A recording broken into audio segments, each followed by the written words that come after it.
Hi friends, അപ്പോൾ ഇന്ന് നമുക്ക് കഴിക്കാനായിട്ട് രാവിലെ ഉപ്പുമാവും ഗ്രീൻ പീസ് കറിയായിരുന്നു കേട്ടോ. അപ്പോൾ അങ്ങനെ അതും കഴിച്ച് നമ്മൾ നേരെ ഇൻസ്റ്റിറ്റ്യൂട്ടിലോട്ട് പോകാൻ ഇറങ്ങിയിട്ടുണ്ടായിരുന്നു. അങ്ങനെ നമ്മൾ ക്ലാസ്സിലെത്തിയ ഏകദേശം 11:30 ആയപ്പോഴത്തേക്കും നമുക്ക് ക്ലാസ് കഴിഞ്ഞിട്ടുണ്ടായിരുന്നു. പിന്നെ ക്ലാസ് കഴിഞ്ഞ് ഇറങ്ങിയപ്പോൾ നല്ല മഴയുണ്ടായിരുന്നു. പിന്നെ നമ്മൾ ഹോസ്റ്റലിലെത്തി ഡ്രസ്സ് മാറി പിന്നെ ഫുഡ് കഴിക്കാനായിട്ട് ഇരുന്നിട്ടുണ്ടായിരുന്നു കേട്ടോ. ഇന്ന് നമുക്ക് കഴിക്കാനായിട്ട് ഇതൊക്കെയായിരുന്നു. പിന്നെ കഴിച്ചതിന് ശേഷം കുറച്ച് നേരം മേലിൽ പോയി ഇരുന്നിട്ടുണ്ടായിരുന്നു. അപ്പോൾ നല്ല മഴക്കാറൊക്കെ ഉണ്ടായിരുന്നു കേട്ടോ. പിന്നെ ഞങ്ങൾക്കൊരു 3 മണിയൊക്കെ ആയപ്പോൾ വീണ്ടും വിശന്നു. പിന്നെ ഞങ്ങൾ നേരെ കടയിലോട്ട് പോയിട്ടുണ്ടായിരുന്നു.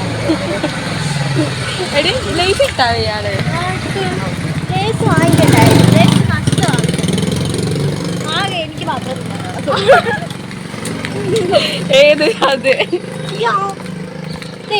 അടുത്ത തവണ വാങ്ങിക്കേട്ടാ.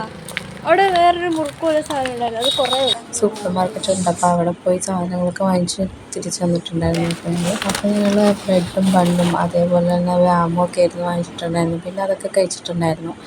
പിന്നെ ഒരു 8-8:30 ആയപ്പോഴത്തേക്കും അപ്പോൾ നല്ല ഉറക്കമായിരുന്നു. അവളെ ഞാൻ കുത്തിപ്പൊക്കി എണീപ്പിച്ചിട്ട് ഞങ്ങൾ കഴിക്കാൻ പോയി. ഇന്ന് നമുക്ക് ചിക്കൻ കറി ആയിരുന്നു കേട്ടോ കഴിക്കാനായിട്ട്. അപ്പോൾ ഇന്നത്തേക്ക് ഇത്രയേ ഉള്ളൂ. നടക്കണം. Bye bye.